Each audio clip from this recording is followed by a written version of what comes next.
The discovery of the Corrib Field, 83 kilometres off the North Mayo coast in 1996, was the first gas find in Irish waters since Kinsale Head in the early 1970s. When operational, the wells out in the Atlantic Ocean will feed unprocessed gas via the offshore pipeline to the shore at Glengad. From there, it will travel on to the Bellanaboy Bridge Terminal for processing and delivery to the national grid. The most contentious part of the Corrib project, the onshore pipeline, was approved by An Bord Pleanála in January 2011. And so the idea of a Corrib gas pipeline tunnel came into being. When we got the agreement by An Bord Pleanála, it took us about 4 or 5 months to comply with all their requirements.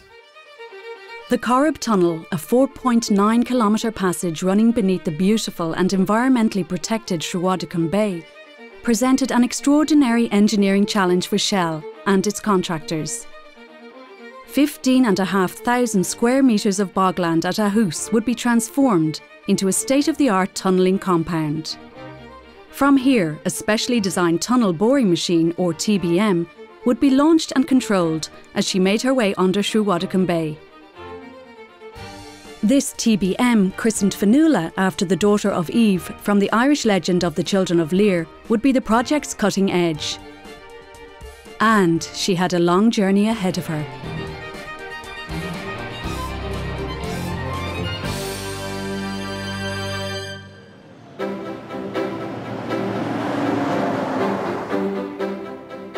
In July 2012, fully tested and broken down into her constituent parts, Fionnuala sets out from the Heron Connect factory in Germany, transported by barge to Holland for shipping to Ireland. 3 days later, the TBM arrives at Dublin port. After disembarking, the 4 trucks carrying the main components of the cutter head are moved to a holding area before starting their journey to Mayo. One more. In order to minimise disruption to other traffic, the convoy finally sets out across Dublin after 11 p.m. 4 trucks carrying Fionnuala's main components, the largest of which a 28-metre-long behemoth bearing a load of 169 tonnes, requires both a driver and a co-driver, controlling the rear section of the longest trailer. On straight roads, the convoy makes steady progress. But the long trucks will have to navigate several tight bends. The first of these is a narrow bridge at Carrick-on-Shannon. The biggest truck we have is 15 axles, so the co-driver will get out and have his remote control, kind of like a PlayStation, and he can turn the axles at the back to it whichever way, or raise it up and down to suit the contours of the bridge or the road. So you never come across a high pitch that we can't get over.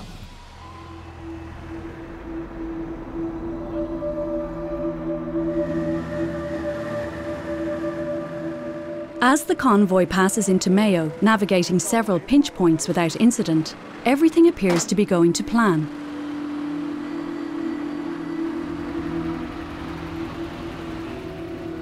The trucks have begun to attract a lot of attention from fascinated onlookers.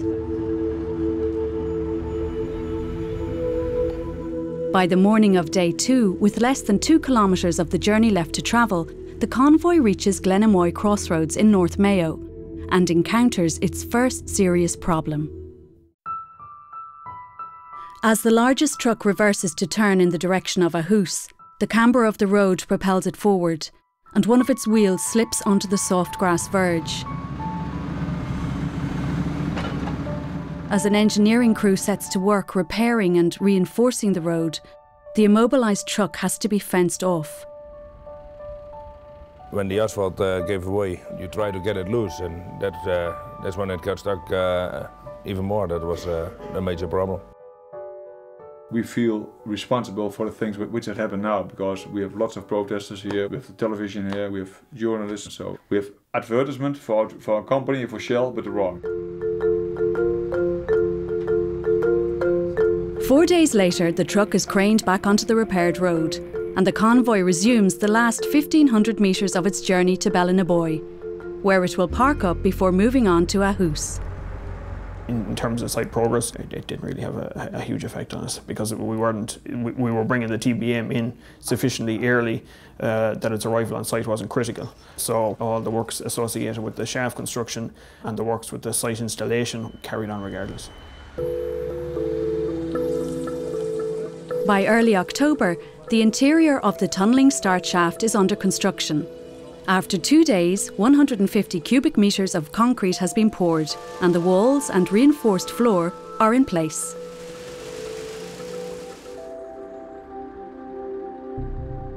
It's early November, and a day that staff at the Ahus site have been waiting months for has finally arrived. It's a big day in the project. We're here to install the first section of the TBM. So you can see there behind me we have the crane. 6 hours later, the first of 4 lifts is complete. You could feel the tension as it was going down. There was no talking, and then when you could see go down, everyone was talking, smiles coming, and you could tell that everyone was happy that it's here and it's going to progress now. Next comes the most difficult lift of the day, Fionnuala's 105-ton cutter head. It's the heaviest load we've actually lifted on the project, the whole project. It's equivalent of probably 25 elephants or something like that. If we damage this in any way, it's a major impact onto the whole schedule. It's very, very critical. It's done slowly, methodically, and we follow the plan. It's a very delicate operation. It's literally threading the eye of the needle.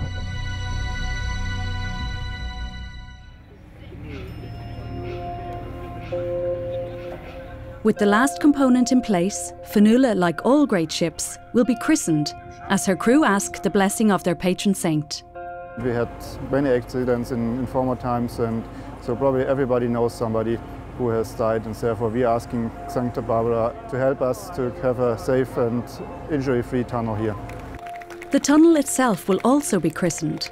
Today, Shell Ireland's Deputy Managing Director Anne Hamilton will become its honorary godmother.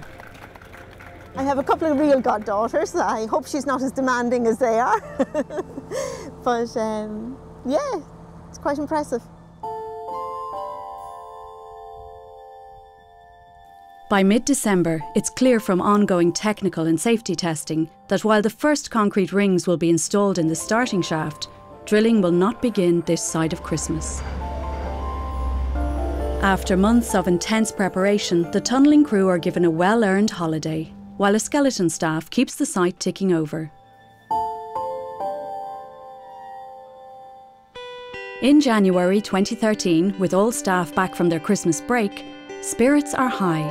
An event 2 years in the planning is finally about to take place. In the next 5 or so minutes, we're going to get a call and we will be rotating the cutter head and we'll break into the head of the tunnel. That'll last for around, say, 600 or 700 millimetres. This is him. Jens? Yes? Okay, so in 1 minute the stone crusher's starting. Got the motors. When are we actually going to get to rock? That's the gap we filled out there. See where the dirty is there in the clean part? They pushed it forward, so it's actually at the face now. I missed that bit.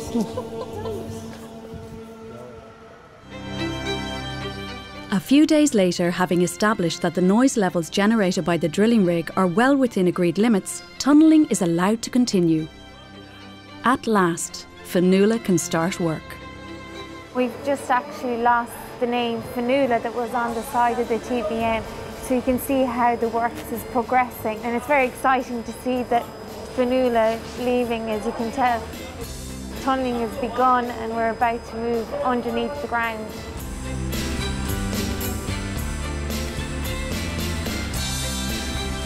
As the summer of 2013 progresses, so too does Fionnuala's journey. The passing of the 1 kilometre mark was the first major milestone, successfully and safely achieved to the delight of the entire team. The remainder of 2013 will see further significant advances as Fionnuala moves towards her final destination at Glengad, where the offshore pipeline awaits.